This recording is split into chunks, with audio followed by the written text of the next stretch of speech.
Ladies and gentlemen, hello, hello, and welcome to a very special episode of Sherm in the Booth. My name is Sherm. You guys are some true Chicagoans for coming out in January. It's snowing outside, it's freezing, and you're at the fucking club at 1 a.m. Boys with the bass, yeah, boys, bass. Who am I talking to right now? You're famous. Free food, free drinks, music, girls. Let's go. Do you like it? Cool. If you don't, goodbye. I'm missing the most important part. Boys with the bass,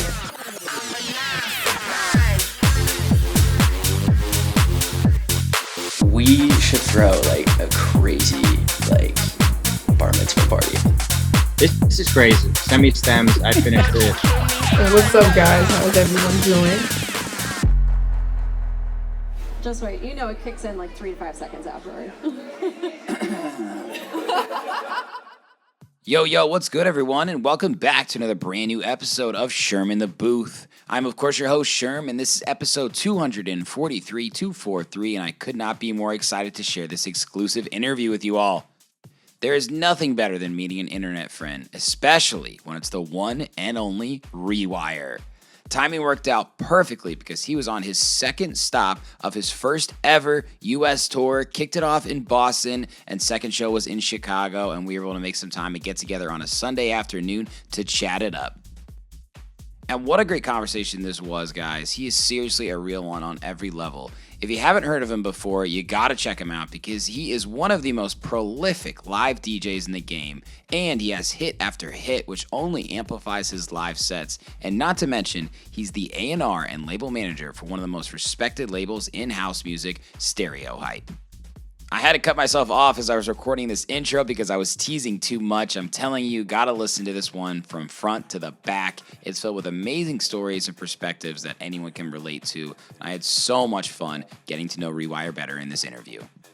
Much love, my friend, and thanks again for coming on the show. Now let's get into it right now so you guys can hear his story for yourselves. This is episode 243 with R3WIRE. It's worth it. I get my money's worth. Yeah. Which is very American. Yeah. We'll kick it off with that. Brother, thank you for coming on. Welcome to Sherm in the Booth. Guys, we're here with R3WIRE. What? Finally meeting him in person after years of internet friendship. And it's funny how it goes like that because I feel like as a DJ, so many of our friendships start online. Yeah, definitely. Thanks for having me firstly as well. Of course. Yeah, I know. I mean, we've been talking so much online and like you said, it's like the same with so many other DJs. Yeah. Obviously, we're all a community online, but we never actually get to meet sometimes, or like we literally just miss each other. Like, oh, you were here last night. Yeah. You know, so yeah, it's amazing to finally sort of That's connect. the lifestyle. And it's so cool meeting you in Chicago. I mean, we're in my fucking apartment building right now. Yeah. Which is always special because I it. feel like I meet a lot of people during these party weeks too, you know, ADE, Miami Music Week, and it's just like so hectic, but still so much fun. And this is my favorite way to connect with people. So I can't imagine a better meeting for us. Yeah, absolutely. And do you know what? I love it here.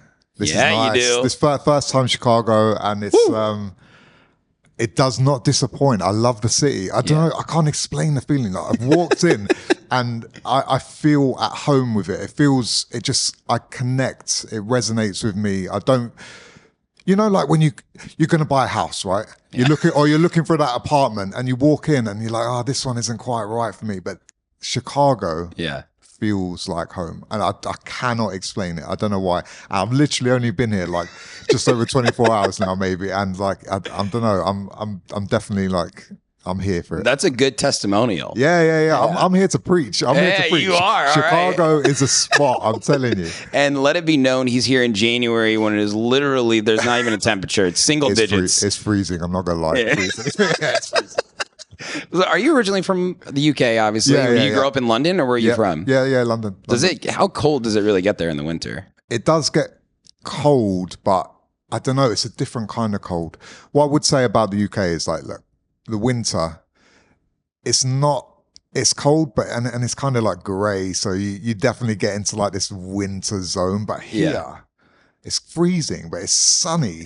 It's sunny. So you know what? It feels good. You can go out in your shades. I know. People are going to say, wow, it looks like a beautiful day. Yeah, look, I mean, you would never know. Yeah, it you would never looks like know. something, so you feel good. Yeah. You definitely feel a lot better. But, you know, I can't knock it. In the summer, London is amazing too. That's true. Amazing too. I was in London maybe 10 years ago during the holidays. And Yeah. London is beautiful around Christmas time, though, man. There's a lot going on. There's a lot of people there. Yeah. Maybe too many, but you know, like, yeah, it's popping. There's so much, like, there's just such a buzz there in London. Yeah. Definitely. But we got to talk about you're here making your US debut. Congrats on the visa. We were talking about that earlier. I know. How fucking hard was that to get? Very, very hard. They make you jump through a lot of hoops to get it, and I do feel Probably they literally make you jump through hoops too, literally so like back and forth, like, oh, we just want to see one more thing of this, or we just want to see one more. And I'm like, I've given you like 15 years worth of like back catalogue worth of like information, and they almost want to see you work for it. And if you're not like one of these like super high profile like chart topping like people, they're like, oh, you know, it took me about a year. Damn. But they found me to be a person of extraordinary talents. I'll take that. Thank you. Wow. And that's it. And then they not only gave me the visa, they gave me it for 3 years. So Holy shit, dude, that's amazing. So 3 years. So that you're not getting rid of me. You're not getting rid of that's me. good news. Okay. Yeah. I was really really happy with that. The day I got it, I was just like. In fact, the day I got it, I went and got a tattoo on my arm. I don't know if you can see this. I can see it. Freedom. Yeah, freedom, baby. Come on. That's it. I'm free. You're halfway there, man. That's Yeah, it. let's go. I'm free to travel. He loves Chicago. He gets a freedom tattoo. You do well here. Yeah. It's all about the freedom, baby. America. Come on. I love it, bro. Well, congratulations on that, because I feel like internationally, getting a visa in the U.S. as a DJ, let alone an artist, is very difficult. Yeah, so it's a big win. It's definitely a win. It's opened up, the US for me, and the reason it was important is there's so many. I don't want to say fans, but the community over here is so strong, and the demand for me to come and play, like, people are always asking me all the time, and it was so frustrating previously, like I'm literally getting these offers come through, like, we want you to come and play here, and I have to turn it down, and I'm like, oh man. Yeah. And then I remember there was like, oh, I'll try and like, I'm trying to like hold it off to get a visa and then like maybe be able to get that gig in later because it was so good. But I literally, I won't say lost it because I'm sure it's gonna come around again, but yeah, I didn't get to do those, and I was just so gutted. That's gutted. awful. But we're here now. Yes, we are. And we're breaking ground for me personally, and it's going well. Yeah. Fuck yeah. Yeah. God, I love to hear it. I love to see it, brother. And let me tell you, people know you in Chicago. People know you in the US. Like what you've done online. And before we started talking, we were just chatting about social media content and stuff. And especially during the pandemic, you doubled down on this live stream that you do, which is, as a DJ, it's on every DJ's feed, whether they follow you or not. You will see R3WIRE dropping these tracks. And every single motherfucker scrolls through everyone. Did he drop my track? Did he drop my track? Did he drop my track? Are you doing that tactically, by the way? Do you know what? There's you gotta have a secret. There's people. Your wife is laughing. I think I cracked the code. Message me like, oh, thank you so much for playing my track, and then I see it, and like, you're not following me. I'm like, how did you even know? So you're obviously watching, but you're not even following. I was like, come on, bro. Come on, give me the follow, man. Yeah, just like I'm here to. There's not like a particular reason I started doing it other than. I wanted to spread love and I wanted to showcase. So as I started to grow, I wanted to showcase the scene, showcase artists that may not get that time of day. Because like, for example, a lot of people obviously get their music off Beatport and stuff like that. There's tunes that you wouldn't even find unless you were digging really hard, and they're good tunes, and these people deserve a little bit more of a spotlight. Yep. And if I can, you know, even add 1 to 10%, whatever to that, Yeah. I'm going to do that, because ultimately what it does is it helps the scene grow, which benefits everyone. Absolutely. You know, absolutely. And then you were talking about the live streams. It was so new to me. I'd never done it before. I was very nervous, I'll be honest with you, the first time I did it. Even though you're by yourself. It's a weird sensation. It is a weird sensation, because it's not like I don't know how to DJ or anything like that. But it's like you're literally in a room by yourself, and then you've got to like be kind of true to yourself. And I'm quite like a high energy DJ, so I you know, it was a very strange. Everyone's watching you and you can't see them. That's what it is. That's it. Yeah. And I started seeing like names just sort of and like people in the comments, and I was like, okay, like, you know, we started small, and then it starts to build, and then I start to see the same names, and then people start reaching out, and then I realized that I hadn't before, that there's a whole world out there that I just was not privy to. I didn't have a clue. And I started connecting with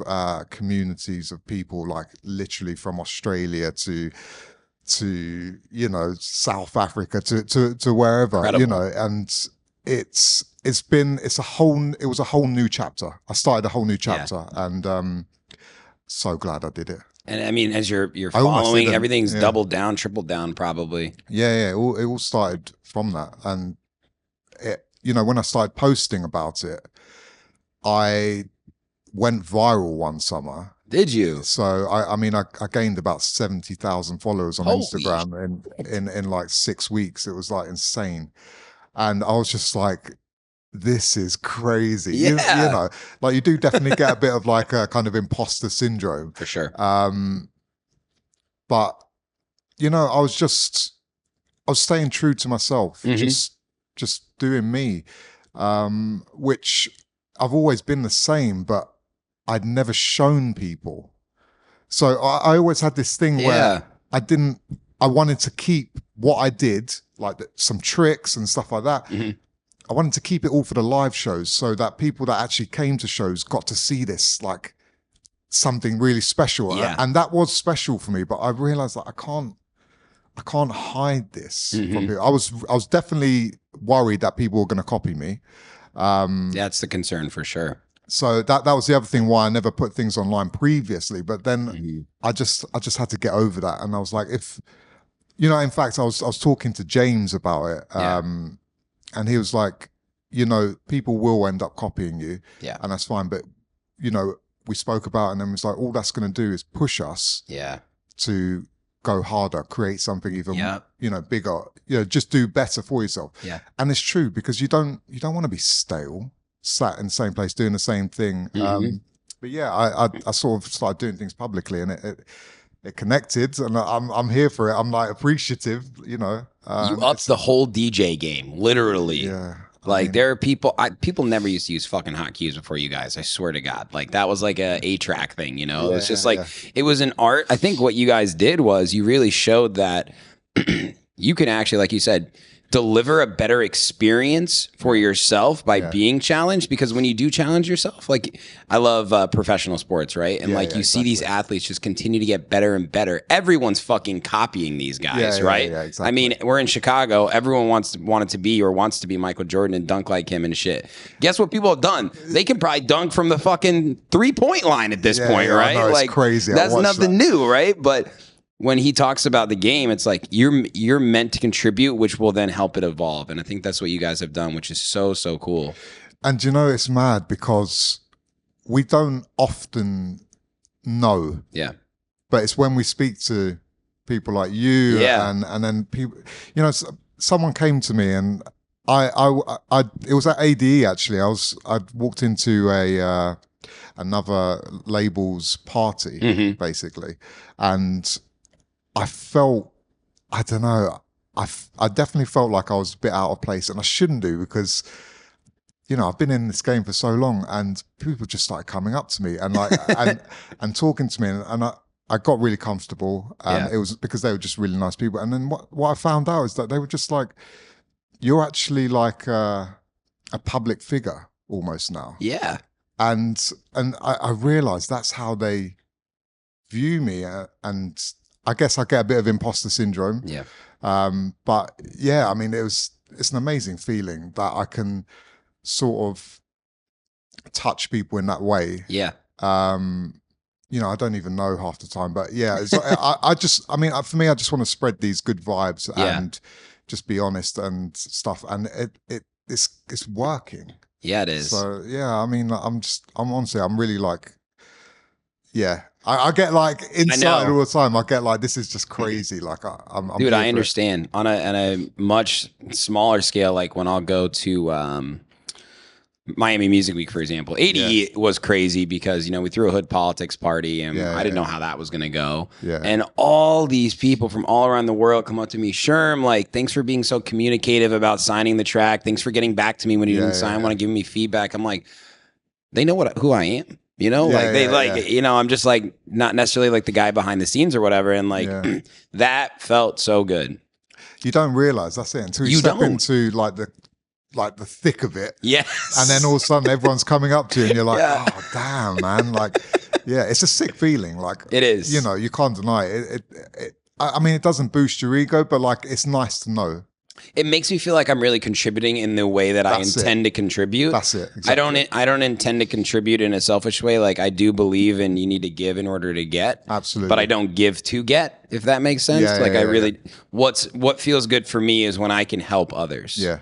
And I feel like when I help others, I do that through teaching, and then when I teach, I continue to perfect my own craft. Yeah, exactly. And I mean, that's just a byproduct. It is. It is. That's but it. you that's don't think the of main, that. Yeah. It just kind of happens. And that's exactly it. It's the same with the whole social media thing. Like, I never went out to, I want to do a post and make sure it hits like a certain amount of plays or whatever. Yeah. I just wanted to do it. Yeah. Showcase people, you know, just sort of give back in a way. And if it does well as a byproduct, then great. Yeah. You know. Well, that's what I think is so cool about SoundCloud, especially nowadays, is it's changed the game. It has changed the game. It was going to go out of business. Like exactly. That's what I mean. Like, it had a massive, like SoundCloud was the one. It was the one. And then it was literally going to drop off. Well, we were talking about the Chainsmokers earlier. I remember when I was in college, it was this was 2013, 2014.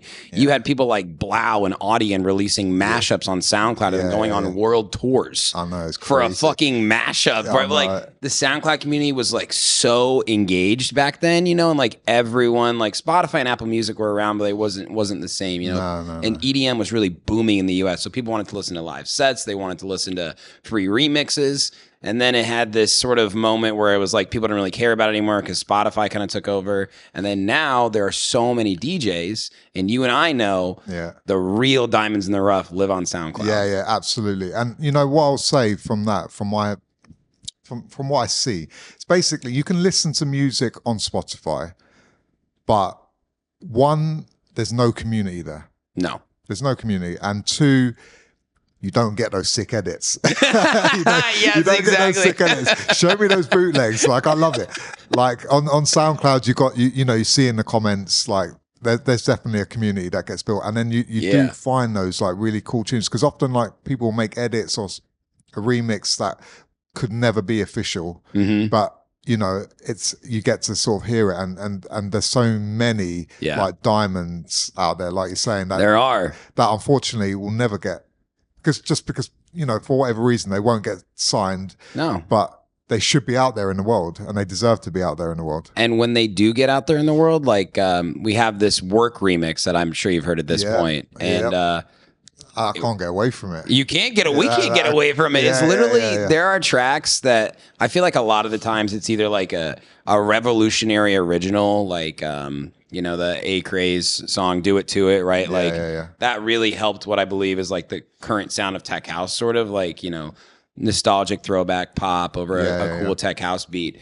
But there's always a song, I feel like a couple a year, that ends up on every single DJ's USB across the world, as big as Tiesto and James Hype, all the way down to the local DJ. And you're really not in control of that, you know? No. But on SoundCloud, that's where these songs really let them speak for themselves. You know what I mean? Like the music's gonna do the work for you. The community, the following is there. Like people expect to like, oh, like if I get my track signed to Hood Politics, that must mean that Cascade's gonna drop it. I'm like, no, that's not what it means at all. Like we might be able to get in front of these people. But like that Richard Vision track that you guys were dropping, right? Like it was the Outer Space one too, and he makes this dub edit, and DJ Susan was like, we're dropping this shit. We're going to release fucking break beats on Hood Politics. And he literally leaned up to me and did it like this. Some person, and we're like this, like, Sherm, we're going to fucking do some dubstep shit soon. I was like, let's fucking do it, right? I mean, why not? Why not? Because you got to keep it spicy. You got to keep it original. And we just like to release good music. That's what good for as well. Exactly.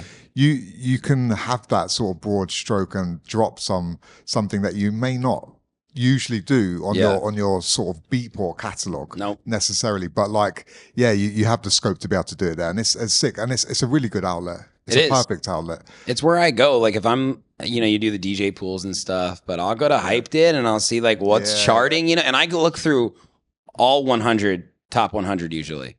Because sometimes the chart spots are bought or whatever, and I'm like, dude, track 98 is the most fire on here. And it's such a good feeling too, because as DJs, I don't want to play the top 10 on Beatport, even though some of those songs might be great in a set. That's not going to make me unique. So how hard do I work to find music that other people don't have? Or how hard do I work to create my own music? Or how hard do I work to combine these music, mashups, edits, bootlegs, whatever it is? I mean, if I'm honest with you, like every stream that I do is at least 50% new music. If not more, usually. And I literally drop about 40 tracks. It's crazy, right? So I know. So I have to like, and I want to anyway, but I spend hours before my prepping for my sets, really digging through your 98s, your track 99, like, because I don't want those gems to go unheard. And often people won't take the time to actually go and look for them, and that's the biggest shame, because there's wicked tunes out there. Just the top 10 is easy. Anyone can play the top 10 tracks. Like I said, you can get a pop, you could do whatever, but it's too accessible. If you want to stand out, find the tracks that not everyone's playing. And there's so many there. They're great. You just have to take the time to look for it. That's the thing. I mean, so true. That's actually what I've started doing with my sets now as well, to also spice it up in my live sets. So this US tour, I've actually put together like quite a cool set with a lot of my own edits now. Let's go. I know. I think I was just trying to like, I obviously I want to play like these big tunes and stuff, but what's going to make it different for me? And I think the only way, and the benefit that I have, is that I'm also a producer, so I can make my own like edits of everything, like full on remixes of everything. And I think that's probably more of what I'm going to lean into the more I do these kind of shows, as well as obviously showcasing like all these sort of underground artists. Of course. I'm cheeky like that. I do definitely slip in tunes that you shouldn't really be able to play. Like it's a no-name tune, but if the tune bangs, the tune bangs. That's it at the end of the day. I agree. So you started as a open format hip hop, like bars and small clubs DJ, right? Yep, I did it all. So same, right? And do you feel like, even though you maybe weren't playing your own music back then, or Beatport Top 10, whatever it was, it turned me into a certain style of DJ where I transition very quickly, and I read the crowd so often, and you got to have those years of experience and like going deep in the playlist, right? Yeah. And it made me the DJ I am today, when for so long I was like, I don't want to play these gigs anymore, but it made me a fucking good DJ. Yeah. I mean, and you can definitely tell who's been through it. I know. When you go back to back with some of these phony balonies, I'm like, dude. I mean, look, there's some people that have phony just like, balonies. You know who you are. People have blown up over like one track, right? And they're not actual DJs, and that's fine. Like I don't have anything against it. They serve a purpose. They serve a purpose. They go there to play the big hits, and people want to hear that. Yep. But I'm definitely from the side of I'm a DJ's DJ, and I love to see DJs DJing. Yeah. Like I mean, it's something that's not, I won't say lost. There's still like amazing DJs, but it was definitely getting mixed in with the other sort of side as well. But yeah, I did my time. I obviously there was music that I wanted to play, and the DJ I kind of wanted and wished I could be. Yeah. But the only opportunity you have is to play in these places, and you have to make sure the crowd dances in these like small bars or whatever. Yeah. So I did it, and the breaking point or the turning point for me is when I went over to holiday resort islands. Okay. Like I don't know what the equivalent would be in the US, but maybe like Miami or something like that, like where it's definitely like a tourist spot where everyone goes. Yeah, I know what you mean. And you're playing in these clubs that are open. Yeah. And you can't play a wrong tune. No. If you play one wrong tune, you've got like a group of 20 people that are leaving. And then when other people see 20 people leaving, it's like a domino effect where other people leave. So you can't afford. And then the owner comes up right behind all that. It's like, what was that song? You're like, they're watching you. Yeah, like song. But what it does is it makes you really astute. Like you do learn to read the crowd really well. You become a great DJ. You become super, super quick. Yeah. I remember at the time as well, I was on Serato. Yeah. And when you're like typing in names, and it's just like tuning done. Dude, so Serato quick. DJs, you guys are insane, man. Your mind and the computer are connected. It's wild. Yeah, I mean, I loved it for ages. The only reason I came off of laptop DJing essentially was because of the touring. It just wasn't, if you're a resident DJ, sick. Of course. And then you've got your whole library. Yeah. It's really easy. But yeah, for a touring DJ, I basically turned up to a club and I took 20 minutes to set up. Yeah, well, that's the thing. Set. And a lot of times it doesn't fucking work. You're literally like leaning over the other DJ. I feel really bad, but I had to like get a screwdriver around. It was like, it was an absolute shambles. Yeah. And absolutely killed the vibe. And I remember at the time I had a tour manager with me as well. And he's like, listen, we can't do this again. Yeah. And I was like, yeah. And then I transitioned over to USB sticks. The only thing is, like, how long has it been since then? So they were still using 2000s in the clubs. Okay. And I think the 2000 Nexus 2s had just sort of come out. Okay.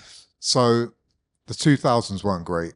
No, I have them. Or USB DJ. Like trying to find a tune on there is like, you had to like scroll your finger along. Oh my God, it's terrible. It was awful. and then what that made me do was have to like pre-prepare like crates and folders. Yep. Now obviously whilst I do sort of do that, I have a lot more flexibility, especially with the 3000s now. Amazing. Like, oh my God, it's insane. It's an iPad. Yeah. So you can find the tune that you're looking for quickly. Yeah. Because I'm not a DJ that will play a tune for 5 minutes and I don't have the patience for that. Yeah, I mean, it's fine if you do. It's just that's not me. It's not me. I'm quite like high energy. Yeah, I want to be quick. Yeah, and I think that comes down to the way that we sort of learn, in the previous DJ life. Oh yeah, I mean, I played weddings, bars, bar mitzvahs, quinceañeras, all the fucking, tough crowds, Mate, right? You've done your time. But I have done my time. Yeah. But if you can get a crowd like that engaged, and it's not hard when you've done it because you play a little of this, you play a little of that, and then you can really mix in your own and take chances. And I think that's what I've learned with my style of DJing now is it's like for so long, I was like trying to get house gigs in Chicago. Yeah. And it's very competitive here, and it still is because there's so much talent, but not a ton of venues. There's people throwing events, hard to throw events. It's hard to make money at this stuff. So I was like, fuck it, man. I'm just going to throw my own house event where I can play house music. I'm going to book my friends. We literally rented subwoofers from Guitar Center. I tell this story all the time because it's so funny. That's crazy. We took my roommate's Toyota Camry. You had to push the seats all the way up in the front so we could get the subwoofers in the back because there was no trunk. Yeah. We're driving to the taco place where we're fucking throwing a party to the that taco night. place. We're pulling the subwoofers up the stairs. I hit my fucking knee. I can't stand the whole night. But we threw a great party and I played house music the whole time. And instead of me thinking that I had to be the underground house DJ that like plays at these events, I realized that wasn't me. Like I was trying to be something I wasn't. I can be a house DJ that doesn't play the 5-minute extended version. Yeah. Music is music. It's whatever I want to play. Yeah. And that was a really, really important event for me because the people that came, it was like we talked about earlier, they came to see me. They came because I was throwing a party and I played an amazing set that I felt so good about. And I was like, man, I've been thinking about this the wrong way for so long. And that's it. Like often people think that I want to be just like this. Yep. This DJ, legendary DJ who does this, whatever. But really it's about you. Yeah. And what made me happy, what would make me connect with people and give me fulfillment. Yep. And I think like you doing that, you sort of discovered, okay, this is what makes me happy. Yeah. And this is where it's at. And it's on my terms. So I think that's really important because, if you want to do this long term, you need to be happy with the journey, happy with what you're putting time and effort into. Mm-hmm. Like, don't chase to be someone else because you can't be someone, you can only be you. Yep. At the end of the day. So enjoy and be the best you that you can do. And find the ways to show who you are while still being yourself. Yeah, exactly. I think that's what a lot of people struggle with is, apparently TikTok is already back, by the way, from the time that I went to the bathroom and came back. Yeah, really? It's already back. So I don't know what's going on with that, but there's lessons to be learned about how people have showcased who they are while still being who they are. And then there's lessons to be learned, cautionary tales about these people who think they had to do what works on TikTok, which is like, oh, I don't want to be a DJ who dances on TikTok. Nobody said you had to fucking dance, bro. Yeah, exactly. Like nobody said you had to do that. Like just because someone else has done that and maybe got like millions of views, that doesn't necessarily mean it's one going to work for you. No. And two, if you're not a dancer, like, don't do it. No one wants to see that. Like that's not what anyone in the world is certainly not asking for that. Yeah, exactly. So don't get in your own head. It's like I talk to a lot of up and coming artists and they're really good producers and they don't know how to put content out. And I will not even they'll go, what should I make? I will not even answer that question. I will shift the topic to start asking them things about themselves. Exactly. I'll be like, where are you from? Yeah. I'm from Chicago. Oh, where, like, what did you play any sports when you were growing up? Like, who are you as a person? Yeah, exactly. And how can you translate that to using social media to your advantage, which is reaching a wider audience? And then again, what we were talking about earlier is like, it's so important for me because as much as I want to have 1 million followers, I'd still rather have, 15,000 followers that are really interested in what I have to deliver to them. Yeah, exactly. Like, I was talking to someone last night. I was talking to this guy who's asking me like similar, like what do you think I should do? Yeah. And I was like, you just have to literally be true to yourself. Yep. Because you could be fake. Yep. Do the TikTok dance. I'll just say TikTok dance. Yeah. But do something that's not really you. And then you're going to attract something that isn't really you. Yeah. So what is the point in that?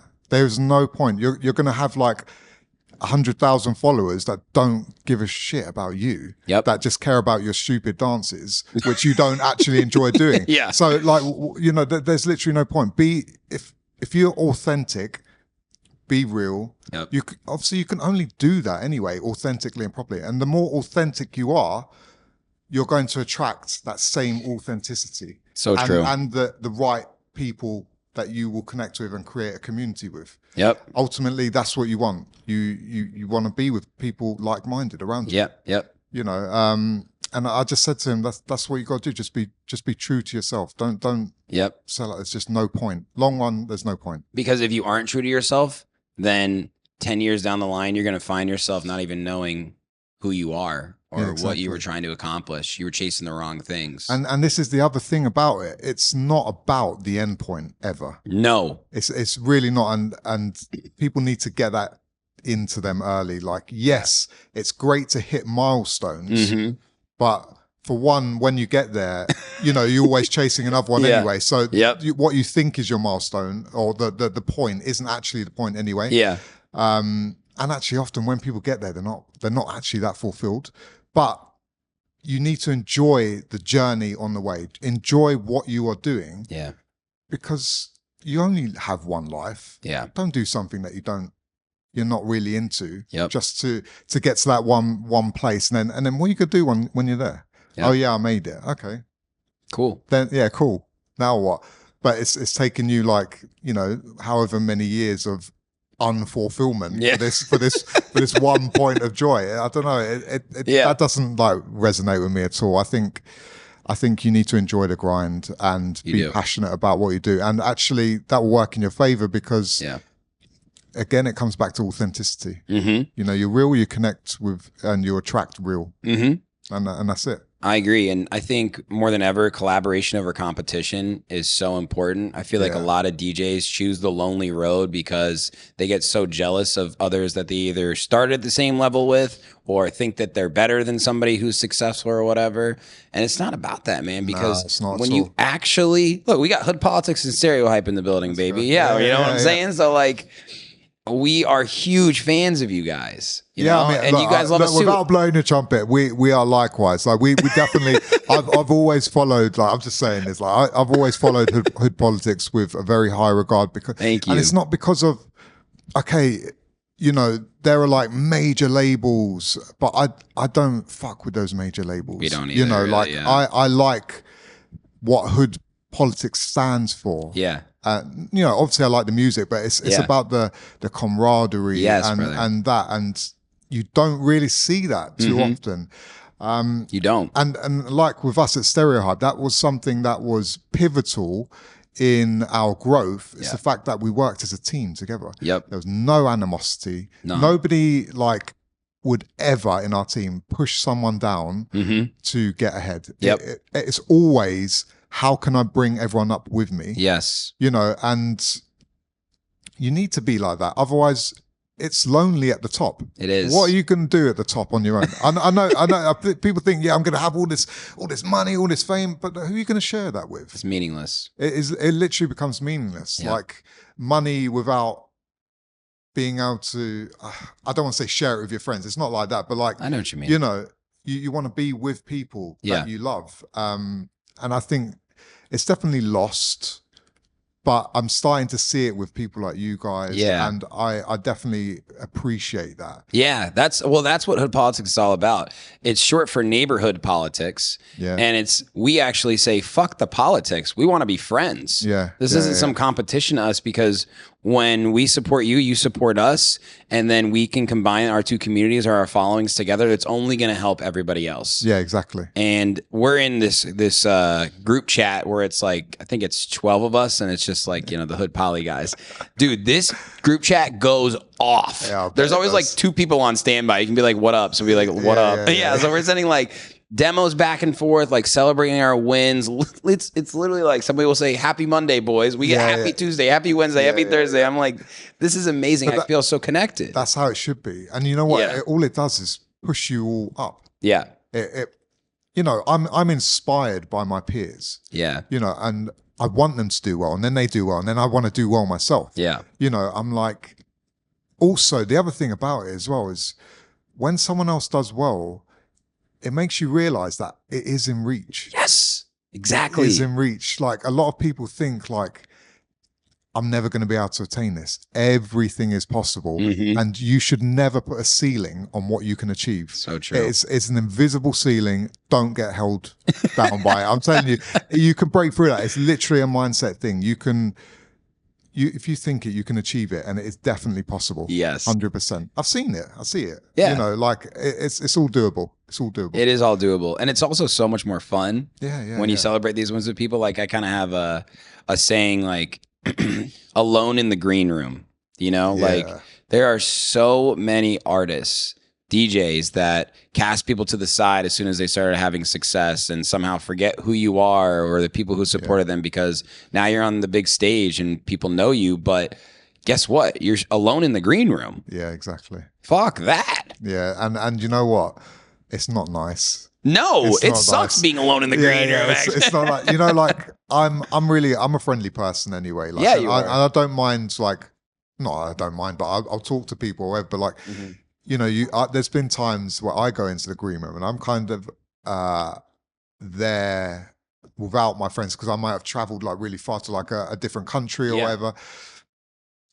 And it's lonely. Yeah, it's lonely, and you know, you want some people around you to like give you energy and support, and yeah, it's just not about being at the top on your own. And these people are there to actually help remind you to smell the roses. Like I have many friends that I just remind them. I'm like, how was the show?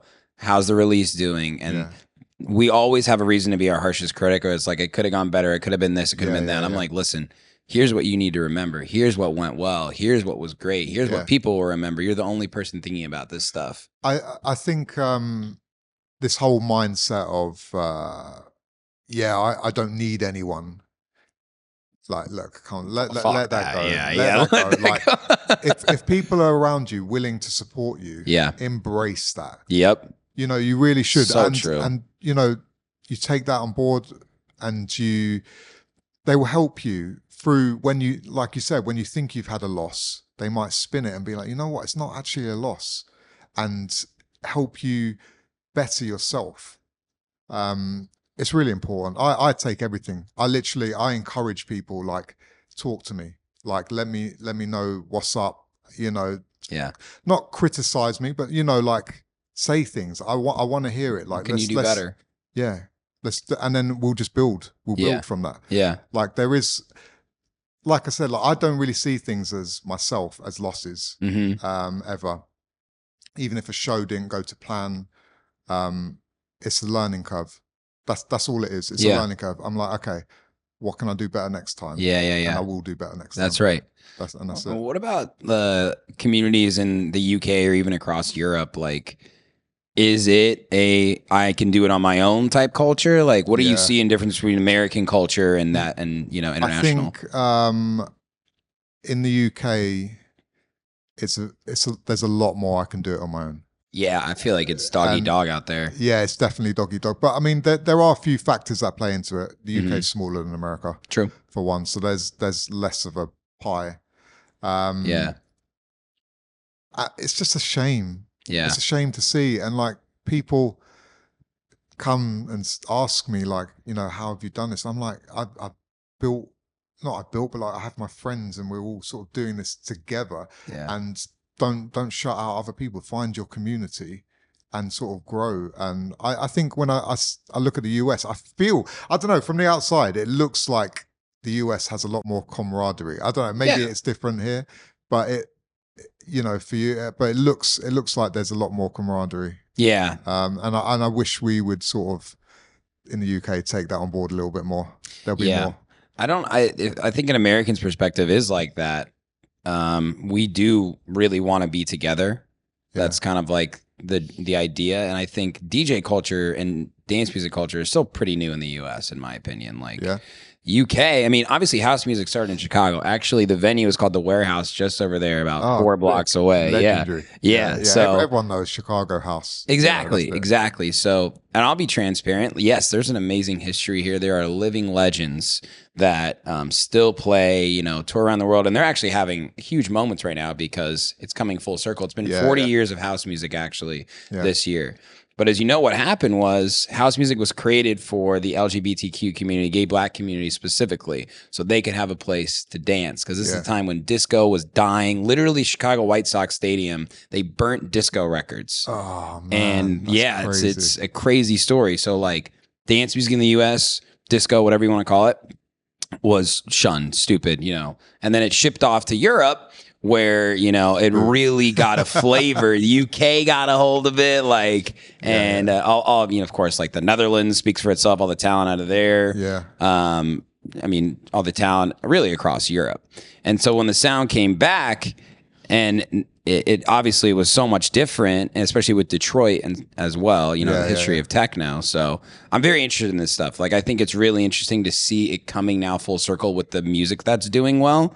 But what I've noticed is, since it is so new, it is a little bit of like, I can do it on my own, because you can do a lot of it on your own, like literally. It's not impossible. The barrier to entry, though, I feel like, in terms of learning how to make music and how to DJ, you got kids that are like 16 years old getting Serato mixers in Ableton for Christmas or whatever it is, right? Yeah. I didn't get into it until I was seriously like, actually, I'm going to do a career, until I was probably 22 or 23. That age has gone back 6 years, even probably more now. Probably more. So I am trying to educate this younger generation to be like, I love John Summit. I'm like, John Summit is very influenced by Green Velvet, who's very influenced by Frankie Knuckles. Did you know this is where house music started? That music that you love today. I just want people to appreciate the history. And I think when you think about the history, it starts with camaraderie. It starts with a safe place for people to dance and enjoy the music together. Yeah. So it's a weird one, because I appreciate the history. Yeah. I don't know if these kids care. Listen to us. That's the problem. I don't know, but it's different, because they've grown up in this tunnel vision, TikTok, online world. Quick hits, transactional. Everything's super quick. They're on their own often, stuck in their phones. That's the thing too. They don't even know community to an extent. I know. Without like putting things down, like I love that there's so many benefits of technology. You know, you can find out, go on Google, find out anything. Like it's amazing, but like it's definitely shut people off from each other. Yeah. And it's a massive shame to see. And if you can take one thing away from this, get your head out of the phone just for a little bit and connect with the broader world, because there's so much out there that they're missing. Culture, like, you know, you say culture to people and they're like, oh, culture, you know, like, culture is everything. Culture is everything. Soak it up, and it will enrich your life. Completely agree. You know, I hope to see a change. I mean, I thought maybe without TikTok for a little while, people would actually start talking to each other, but you know, they couldn't take it. Get it back quick. Yeah, I know. I think it will happen, because what I have seen are there's this group called House Calls in Chicago. Yeah. Have you heard of them by chance? Yeah, I have heard of House. Okay, so they have been doing some really cool things. They started throwing some small parties at this small bar sort of called Blind Barber. Really cool. I played one of their first shows. Started building this community of younger people who love house music. Now they're doing these events called Area Code. Well, they bring in different talent from all over the world. So an Area Code, and they do these exclusive, like, text this number to find that location. That's sick. And people are going without knowing the artists. That's so good. And that's what like Space Yacht and Brownies and Lemonade, who I'm sure you've heard of, do a really good job in the US. So I'm seeing more of those groups. What younger people want more than ever, and just like us as well, they act like there's a difference. It's not about who's playing necessarily. It's about the experience that they're going to get. Because we're all facing a lot of financial turmoil. It's really expensive to do things. I'm not going to pay for a $50 ticket to go to a club and $20 drinks all night unless it's a really big artist that I love, that I feel like I'm not going to have the chance to see. Well, let's think about it even deeper. Those clubs, they have to operate at a certain level. This is why like club culture is dying. It's not that club culture is dying. It's that some clubs are dying because it's so hard to stay in business. I mean, it's literally that. It's so expensive. It's so expensive. Like the business model's tough for them. But I mean, I'm definitely here for that homegrown shit. I love it. That's the best. I absolutely love it. Like it's the best. We, not only do I love to see it, but we also started like leaning on that ourselves. With like our like the Get Closer stuff, and which is so cool. I bet people would be dying to go to that, right? Yeah, it's like we touched on it earlier briefly, but like when you have a community come specifically for that, and everyone's like 100% on it, it's better than being in a club with 10,000. A festival, 10,000 people, or a club with 1,000 people. Like the vibe and the love and the energy is just something else. And the best thing about it doesn't have to be at night. No, it doesn't have to be at night anymore. Like I'm really like for so many years I was like, oh yeah, nightclub, but actually it should never have been like that. Yeah. Like, why can't it be a day club? Yep. And and have fun during the day. Obviously, yeah, okay, people work away, but there should never be a limitation to it. Yeah. And I agree. And I love seeing other things like that pop up because I know firsthand, like, it's so fulfilling. It is so fulfilling, and like I go away afterwards, and these are the events that I remember and stick in my mind. And it might have only been like 50 people. Yeah. In there, but it's going off, and like, it's just such a sick vibe. And I can't wait to see sort of where it goes. Me too. Because it's the best. It's the best thing, and I do appreciate all the sort of views. I say use the younger generation that like I sort of pushing it. I forward. say used to. Yeah. Well, I mean that's what it is, but like I want to see more of it. I want. There's to see more something of to it. be learned from them, and it's funny you bring up day events. I have a friend here. He does only day events or events that end at like 9 or 10 p.m. Yeah. And what he's doing is getting people that are my age or whoever, like just older people that don't want to go to the club anymore because that's like. They're like, well, I used to go to the club. I don't do that anymore, but I still like dance music. I listen to it every single day. Exactly. And there's a huge amount of people out there that are like that. How can we get creative and serve them? Yeah, I mean, there shouldn't. This is like you're saying, people who enjoy the music, or that's what they love. Why should they be capped at a certain age? Oh, you can't go to a club at this. It's rubbish. Like, there should be a place for everyone. Like we have like fans who are like 70 years old. I'm not even joking. Incredible. And I'm like, I love it. I love it. Like, why there should be no limitation to what you can, and what you should listen to or where you should go.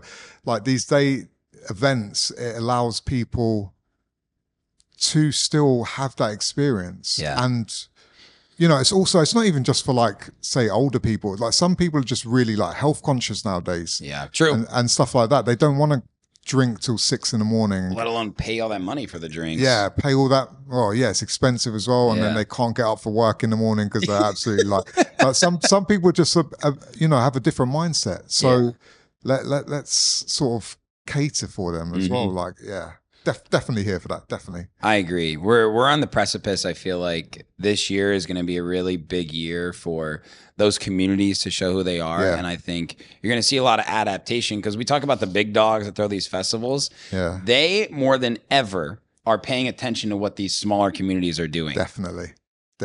How like, what are we missing? Like they're always trying to innovate. And I think that back and forth, I hope for it to be more collaborative. Yeah. Because it's always been about the experience, I think.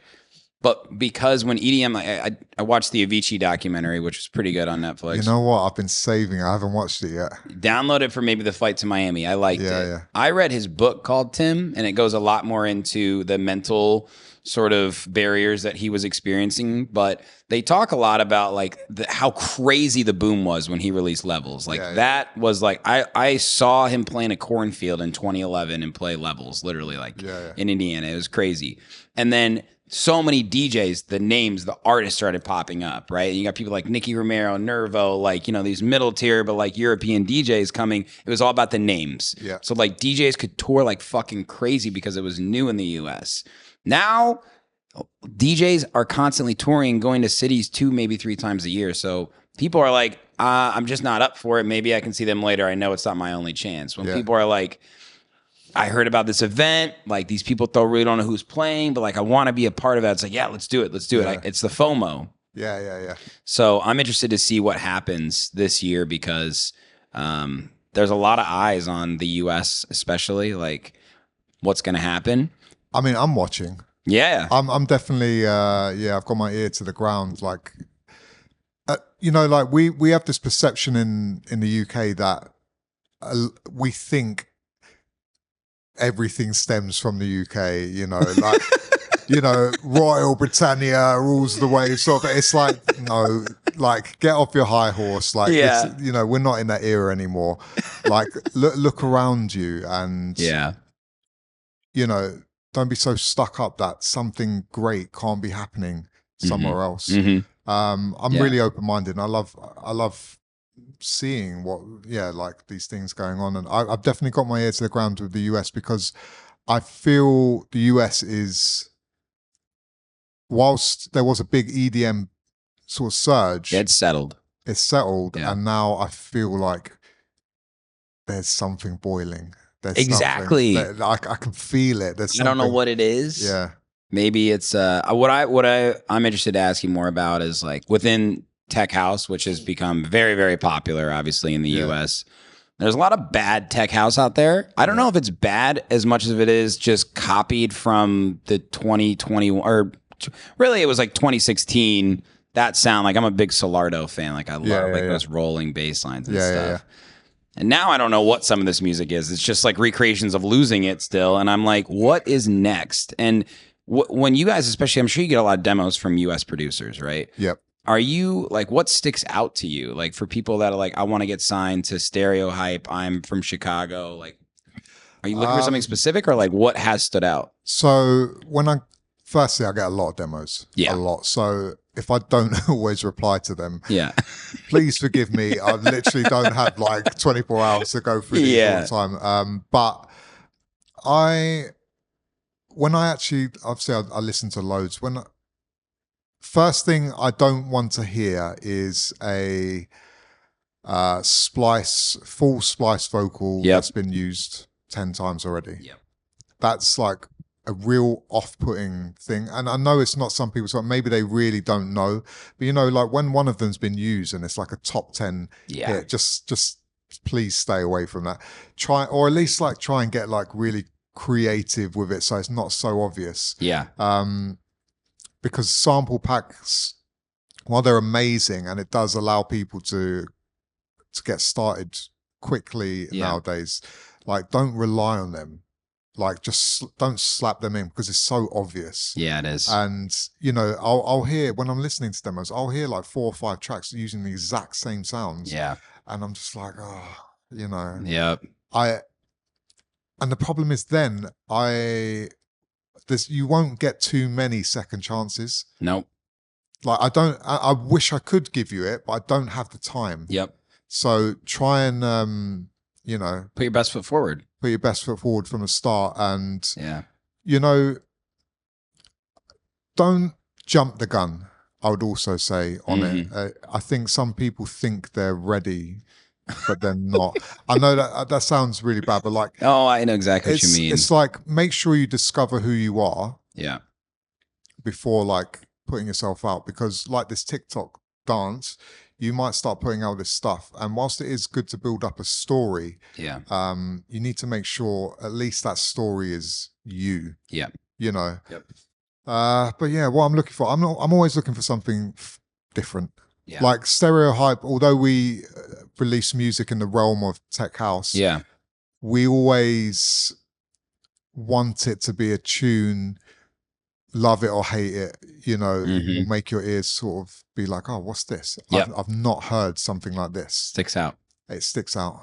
And also I want artists to, like I said, again, just really be like true to themselves. Yeah. So when I listen to a song and now I'm like, yeah, I like this. So the next stage, I'll have a look at that artist. Yeah. Now, if I don't already know them,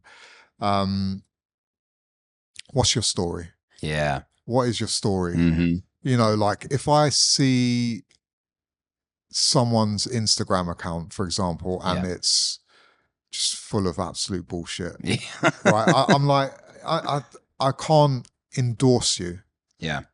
You know, so as much as I like your music, I'm not going to connect with you. So I just can't. I can't take it. Well, and your label is more than just a label that releases music. It's part of the community. Like you're sticking your neck out for them.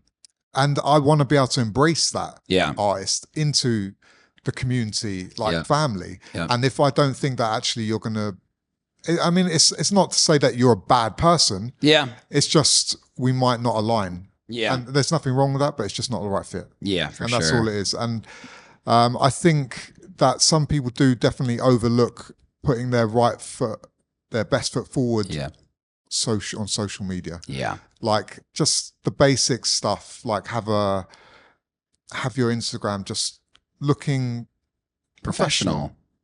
You know, if I tap on a link where can I find more? Yep. You know, it's just like really basic things Yep. that people do definitely overlook, but make sure you get all that stuff in check before you send a demo. Because that's my first question.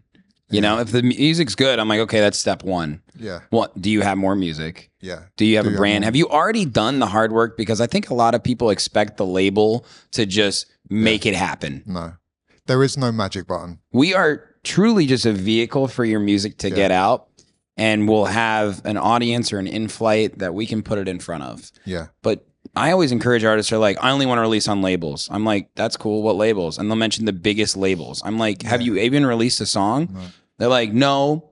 I'm like, okay, well, maybe you should like just upload some of your own music and understand what it's like for a label to actually endorse your music. Like, have you ever pitched your own track on Spotify? Do you understand what that's like? Do you know what it's like? They don't look from the other perspective. No, they don't. They're like, oh, I'm going to release on Hood Politics or Stereohype. Automatically, I'm going to blow up. Yeah. No, I mean, like we can, like you said, put the music in front of people and, you know, endorse it. But if it doesn't connect with the people, ultimately, there's nothing we can do about that. Right. You can't force feed people. No. You know, and I think there are some people that expect a bit too much from labels. Yeah, they do. There is, like I said, there's no magic button that's just going to make something pop. Yeah. You know, if it's going to work, it's going to work. There's tunes that we never thought in a million years would do so well, and they just go crazy. But then equally on the other side, there's tunes that we thought were going to absolutely hit. Yeah. And they're only on like 20,000 plays, and we're just like, damn. God damn. Yeah. Like, what happened there? I know. You know, it's just the way the cookie crumbles. Right? I know. Like, you know, you can only do so much. You can only do so much. Everything you just said is what we look for as well. Like, there's so much good music out there, but we listen to a lot of music, and almost immediately I have a feeling about it. Yeah. But we get so many like pre-masters, works in progress. Like, I need you to put your best foot forward. Like you said, I need it to be a mastered track. I need this to be playable and downloadable. That's like my number one pet peeve. They'll send me a SoundCloud link, and I'm like, all right, cool. Perfect time. I'm actually preparing for a show. I can't get it. I can't get it. And then I'm like, do I really have to ask them to put downloads on? So and then that ship has sailed by that point. You know, on that, there's something that I also ask or like recommend that people do is that don't send a link that you've sent to 20 other labels. All right, it becomes very obvious. Like, if you send me a link that says in the title, for example, on SoundCloud, Stereohype demo. Yeah.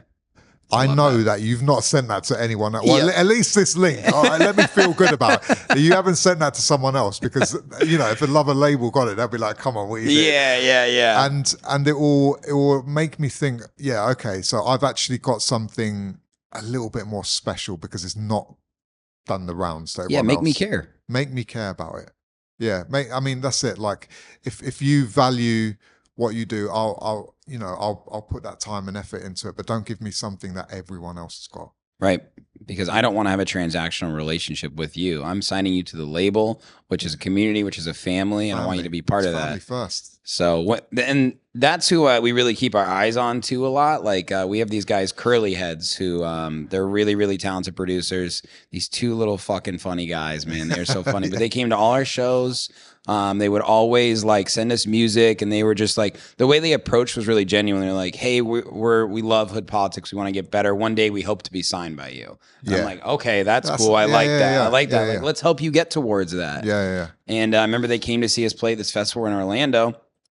And I had been sending Susan like the demos, and he goes, watch this. Goes up to him. He goes, guys, like, we want to tell you, we want to sign your 2 tracks that you just sent to us. And they both literally were like, you're serious? Like, you kidding me? And then because of all the help that we gave them, they got better and better. And now their music is fucking stellar. It's like incredible. Yeah. And I feel very connected to their journey in the way that it's given back. And you know what?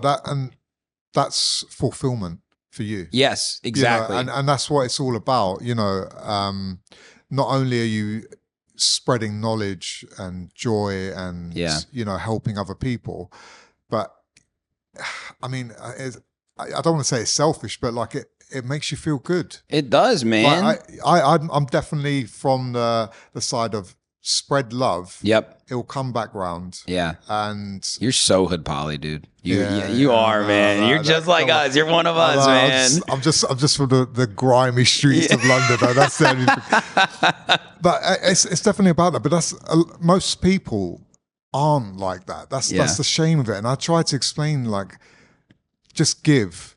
Don't give to get, but you will end up getting. Yeah.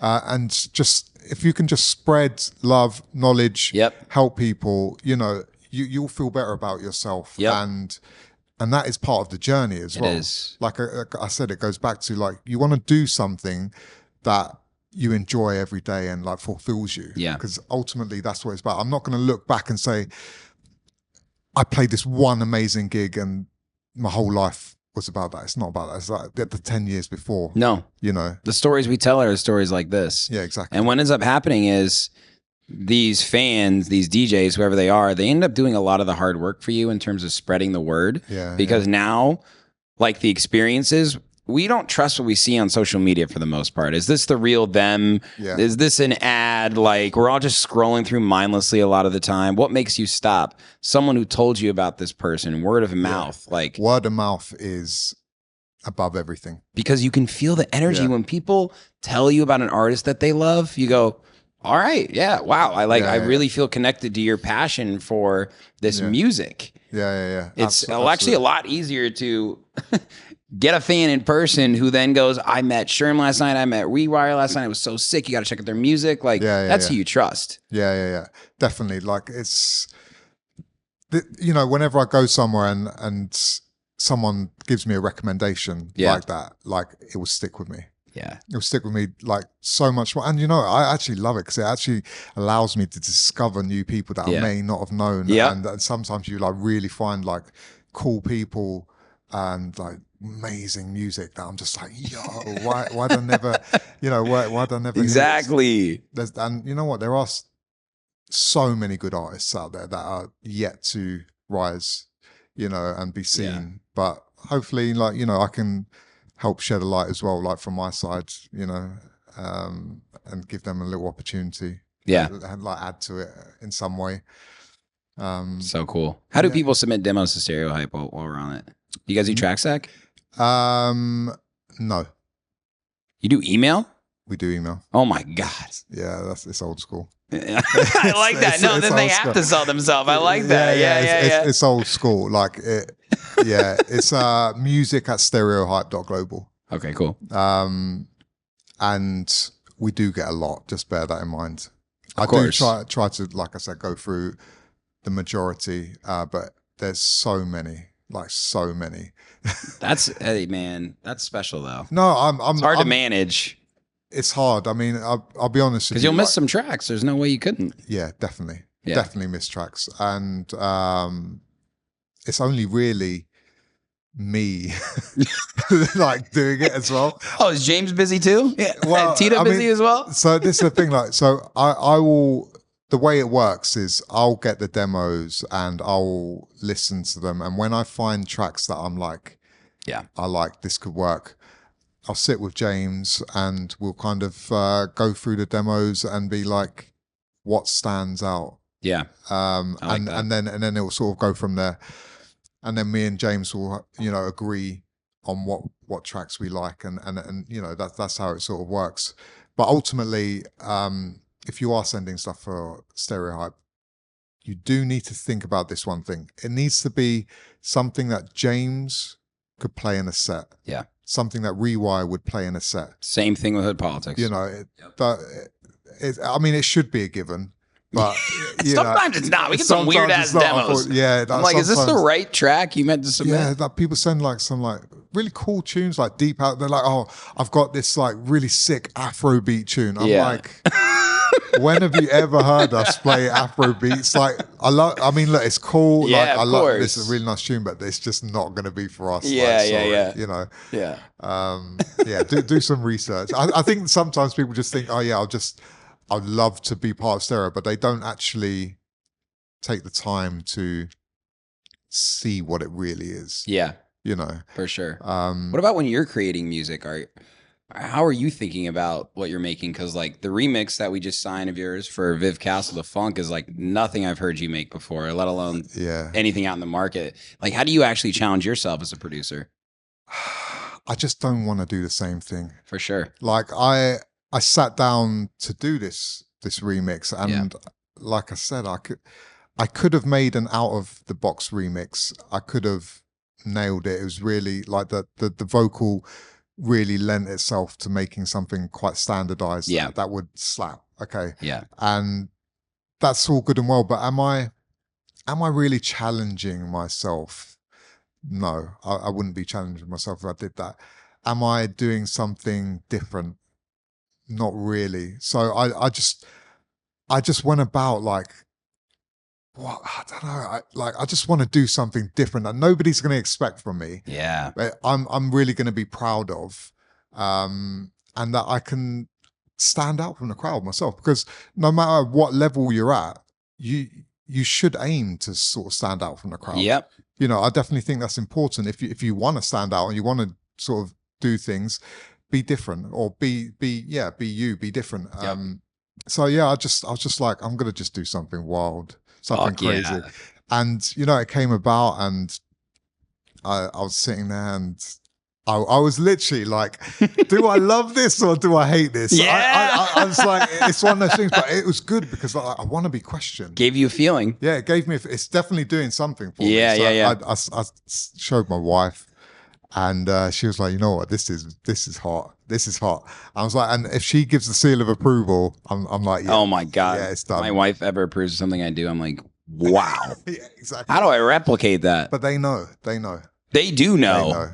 Yeah, and she's known you before any of this shit happened. Same with my wife. She's like the final. I'm like, what do you think of this track? She's like,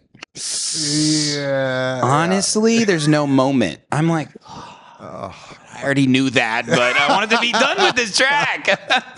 Yeah, I know. They don't let you lie about it. Well, because they're like you know, the average citizen, sort of, you know, like they obviously love us, love our music, like are tapped in, but they have the ear of like, what would most people think of this, or what could people think of this? Yeah. 100%.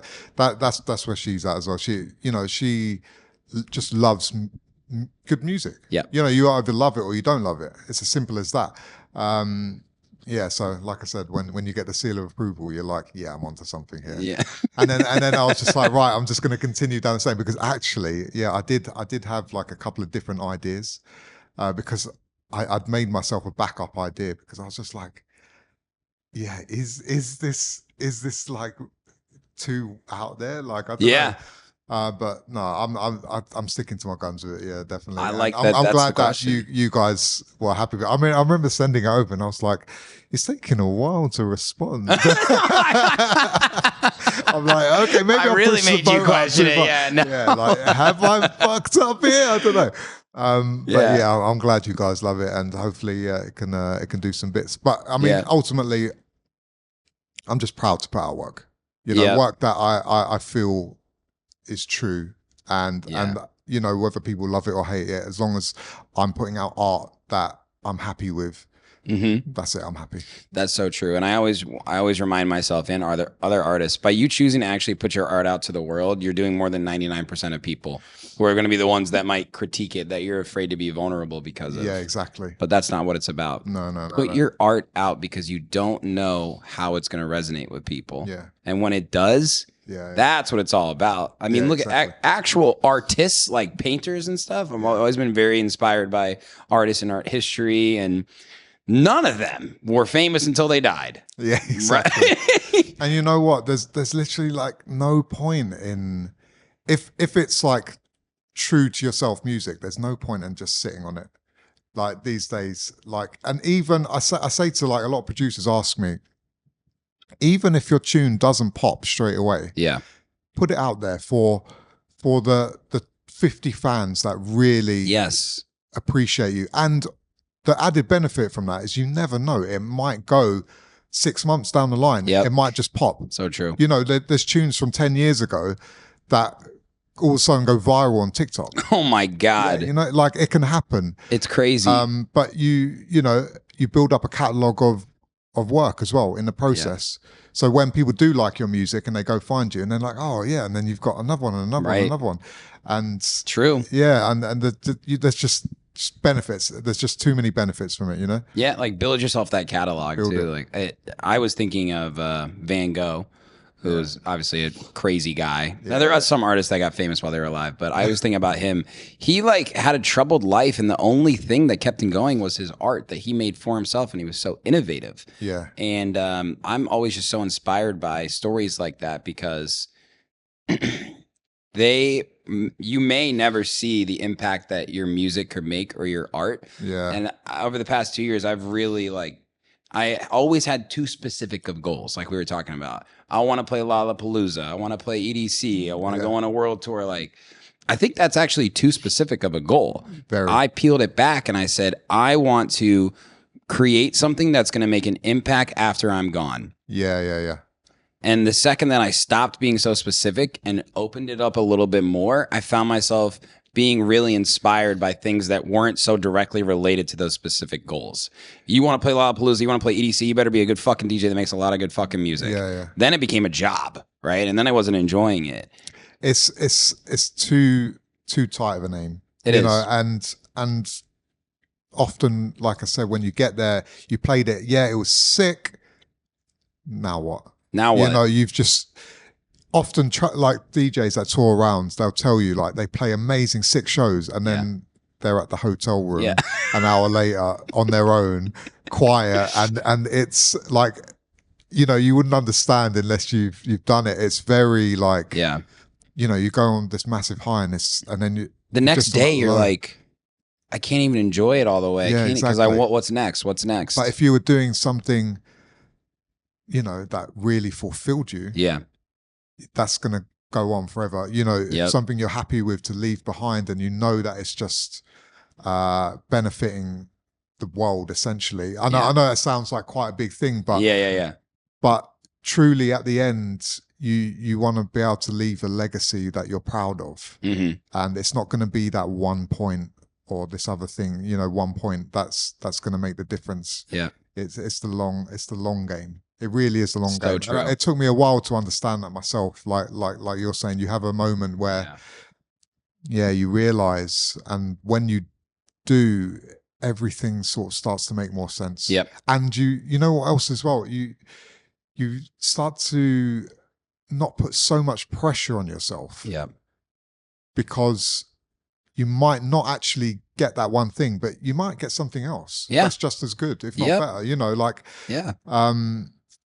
and life sort of, I wouldn't say relaxes because you're still going, but like it is the pressure thing. You know, you shouldn't put so much pressure just on this one thing. I mean, what if you died and never happened?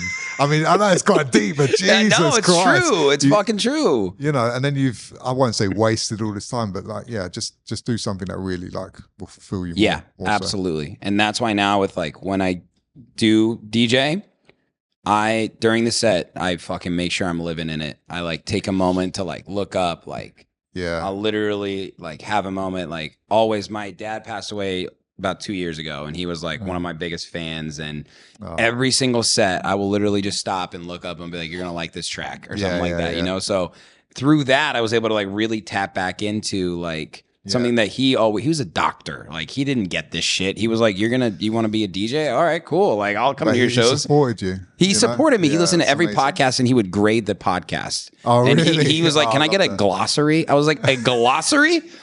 For what, these terms that I'm talking about? Yeah, he's like, I don't understand. I'm like, I'm not going to make a glossary. Like, you're not my target market. I'm going to be honest. That's so funny. But like through that, now every time I DJ and right when I'm done, I say confidently to myself, if that was the last show I ever played, I'm happy. Because it's so hard. I don't know why it is so hard to live in the moment and appreciate these accomplishments. And I think it's because I was getting too specific about the accomplishments. Because the second that I reached a specific accomplishment, I realized that it was a lot more achievable than I made it out to be. And I thought it would maybe take way longer. And through all that, then I'm forgetting about the journey, the here and now. Exactly. And you know, something that, because of like TikTok, you know, and all this on social media, everyone's thinking about okay, I want to have this really good moment, but let me make sure I film it. Yeah. And then also, you know, you're thinking about that. But now, if you think about this, if you had some buddies with you, they can film it for you. Oh, we do, yes, Yeah, always. exactly. They can film it for you, and then you can actually enjoy the moment, because ultimately that's what it's all about. Like, So true. if you've been wanting to do like a big show and you're so hyped for it, enjoy the show, man. For Dude, fuck's sake, yes. like really, like just enjoy it. Let someone else like take care of things, which is why, again, it just goes to, don't go it alone. Yep. Have people around you with you. Always. Have a support network, like your pals around you, and then, you know, they can help you get everything you need out of it and more. So true. So Exactly. fucking true. I played this festival this summer. It's called North Coast, and it was the first time I ever played a main stage. It's in like a soccer stadium. It's like 30,000 people, right? Yeah. There's probably like a couple thousand when I was playing. I heard about this yesterday. Yeah. Someone. North Coast. I'd never heard of it before, but It's awesome. It's a very, very cool festival. Yeah. And DJ Susan is there with me because he was playing. We had a Hood Politics stage. Yeah. So many of my friends were there. I had a T-shirt cannon that I had used before, and I'm shooting out all the T-shirts that are like from my brand. Yeah. And I got my fucking card rubber banded to these T-shirts, by the way. So yeah. everyone who catches Come on. one is going to be like, "Oh shit!" Like it's got a QR code on there. Yeah, right. Yeah. But all I went up, I was just like there to DJ, and there's nothing better than when I turn around, I see my wife smiling and laughing. I see DJ Susan firing a T-shirt cannon, hitting some guy, and knocking his glasses off, which is a little bit scary. You're in America as well. You don't want to get sued. Not a lot of I know that was literally my concern. I was like, "Fuck, is that guy okay?" And then he got up and he was like, "Yeah, classic." But there's nothing better, especially when you're performing, when you have a transition or you play a great track or you do something unexpected. Like obviously, there's tons of people watching you there. Yeah. When you could turn around and be like, "You ain't ready for this," you know, and then like they're all with you. Like what is it called? Get Closer. Yeah, Get Closer. You feel the energy of 100,000 people when there's 100 people there. Exactly, because it's real energy. Exactly, you know, it's real energy, and those people, they want you to do well.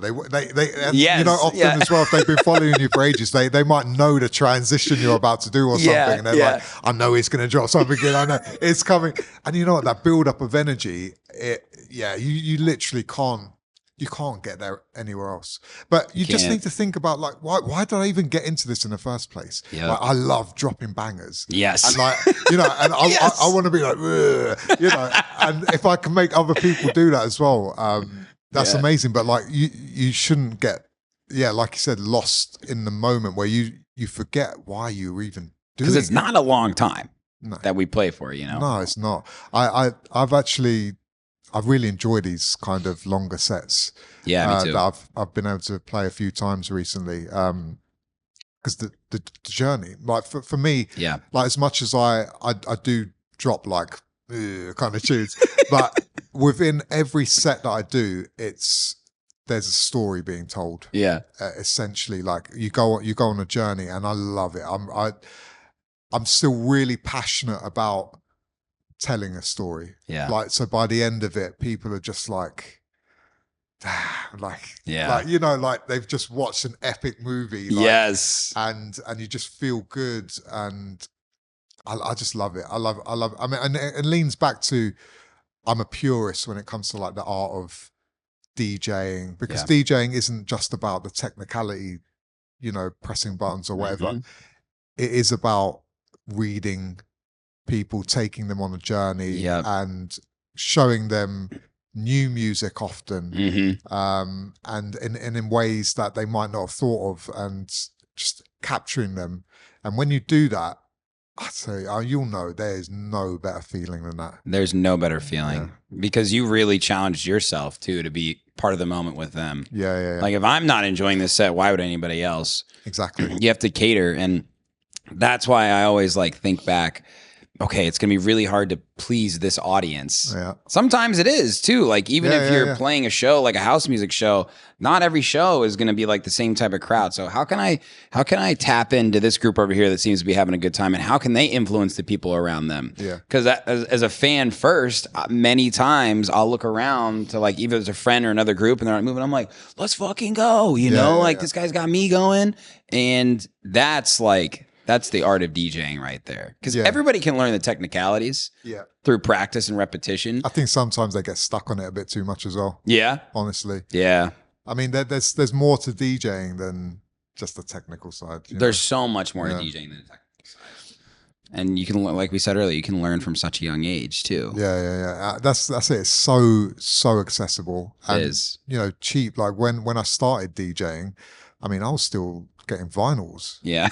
Right. So without giving away my age, I was still getting vinyls, and it was fucking expensive. How many do you still have though? I've still got 100, if not like more, probably like 1,000 records still, something like that. And your wife's like this. It's expensive. We're trying to clean that room out. Yeah. I've seen that phase. Do you know what? If I'm honest with you, it's so heavy to move as well. Like when I was moving house, I was just like, oh my God, this is like back-breaking work. Jesus. I used to carry because it's not like a USB where you've got like gigs milk and crates. gigs of song. Like I used to carry like 3 big bags, and like I'd come home like Hunchback of Notre Dame, like broken back. But there is something different about vinyl, which I do still love, which is why I'm nostalgic to it. I don't play on them anymore, but I just can't get rid of them. No, there's some like that's art right there. It's physical art. Yeah, no, that's it. It's something that you can touch. Mm-hmm. That I guess is lost on the younger generation because they will never really. Although apparently there was a little sort of surge in vinyl sales, but they wouldn't really experience that. Going through your record box, seeing the artwork. Yeah. Maybe you've done a tag on it yourself. Yeah. So like what part to play, or like this is a banger, pulling it out, feeling it, and actually like it's tangible. 100%. Have you heard of Ghetto Blaster? Yeah. Okay, so I had Ghetto Blaster on, and he lived in Chicago for a long time, and he used to work at Gramophone Records, which is like the iconic record store here. Yeah. And he was DJing, and they would get in a shipment of 30 records or whatever, a new house music track. He would buy all 30, and he would take one out to the club, or 2, because sometimes that's how I would mix, which is fucking crazy to me. Yeah. And he would write in Sharpie just all over the title, because DJs used to go up to the DJ and look at what track was playing. So they were so like, I don't want to say territorial, because it wasn't like meant to be like that, but he didn't want anybody else to have it. Yeah. And you go to the record stores, you listen, you find a record. Like, people don't do that. We fucking listen to look at Beatport. We just listen to the middle of the song and we decide if this is good enough or not. Like, what the fuck? Straight to the drop. Yeah. Okay. Straight to the drop. Exactly. Like, there's no like. Can you imagine? Well, like, I'm trying to like, because there are a lot of younger people who watch this. Like, just think about going to Apple Music playlists, but being in a store and putting that the needle down and listening to it and listening to the whole song and thinking, how would this work in a DJ set? Yeah. That's so fucking dope. Like, what is the tangible aspect these days? Because I don't know what it is. Everything's so digital. I mean, I don't like. I couldn't like. I play all these tunes. I don't know the artwork. For example, like so, or like, Beatport fucking loads the wrong artwork. Record Box fucks it all up. I mean, it's so digital. There's something about also the imperfections. Yeah. Of like hearing like vinyl crackle and stuff like that. I like that. I love it. Because it's literally like you were saying about a painter. You can see the strokes. Yep. And no 2 paintings are going to be the same ever. Yeah. It's a unique piece of outside the art. lines. And then on top of that, if you want, you can almost make it your own as well by doing like a little tag or putting a little sticker here. And like my vinyls are like covered in stuff because like the way I used to DJ was so great. I used to put like markers everywhere and like it was insane. Like they're so worn down, some of them as well. My but gosh. like I love that because you will never get that and ever again. Like I agree. It's art, isn't it? It is. I during the pandemic, I got a record player. I was one of these people that got into it.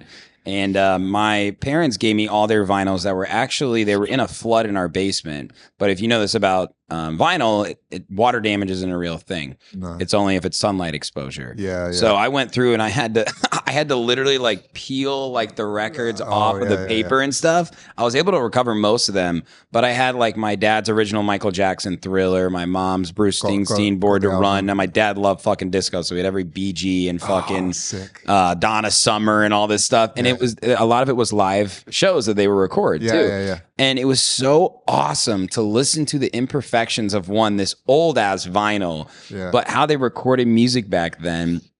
And just sort of the recording, the recording studio aspect as well. Yeah. Like I love Stevie Wonder and stuff. And you can just hear how truly perfect the guy's voice is, you know? I know. There's no auto-tune back then. No, and there's no auto-tune. So I feel like, I don't know, just sort of tapping back into that authenticity of people just like... If you want to get away from pop, if you're one of these people that want to get away, because like that's essentially like the other side of it is pop music is so perfected. So perfected. It's too clean. Like it's what anyone could almost do it with AI and you're going to get the same. Yeah. You could make the same thing, but you're not going to be able to recreate like what these people did live. Yeah. And like the recording process. And there's something like really special in it. And I think, you know, for anyone that is listening, if you can just take the time, just a little bit of time to like go through the process of getting a vinyl, just listening to it, I guarantee you will just be like, yeah, this is amazing. It helped me so much. Yeah. It really did. It's soothing. It is soothing. I know. And you just like kind of sit in your room and you listen to vinyl and you're like, I have to be present. It kind of forces you to be present. Because, you know, that tune's going to run out soon and you got to get another. You do get up and change it again. I got to flip the record. Exactly. Oh my gosh. Oh, dude, this has been so much fun. Oh, no, it has a long time coming. Long time coming. Yeah, you are, I do just want to again give you your flowers, man. I'm such a huge fan Thank you. of you, your music, Stereohype, like everything you guys stand for. But now meeting you in person, like, dude, you're the homie, bro. Yeah, like, yeah. And, come on. We knew that anyway. We knew that. I mean, I knew that. Yeah. Trust me, last thing on my mind was like, oh, he's going to be a dick, I bet. No, fuck no, man. Like, you're a real one, and you really do inspire me and so many other artists. So I know this one is going to be a very well-received episode. So this is episode 243. Damn, okay. Yeah, you're doing We've been doing this. Yeah. I mean, like, I know about it. I'm sure a lot of people do. And, you know, honestly, I'm grateful that you've taken your time to sort of sit down with me. Obviously, we would have met anyway, but to do this as well. This is how I like to do it. Yeah. Get to really hang out. Because this is the thing, it's real. It is. So we're not faking anything here. Like, this is just how it is. No. And I hope that maybe I've shed some light on some things that might help some people in some way. Yeah. But yeah, it's just like I said, it's all love. It's all love. I've learned a lot today, that's for sure. Oh, that's it. It's been great. Thank you, brother.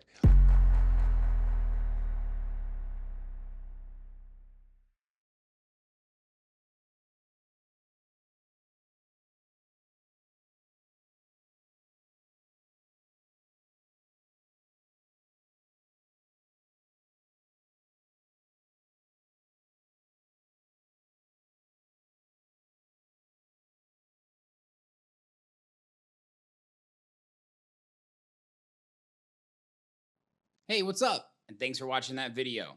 You looking for more content now? I got your back. Go to my YouTube channel right now, hit that subscribe button, and make sure you turn on all notifications so you never miss any upcoming exclusive artist interviews, Sherman the Booth clips, new music, live sets, and more. This is your one-stop shop for everything electronic music. Cheers.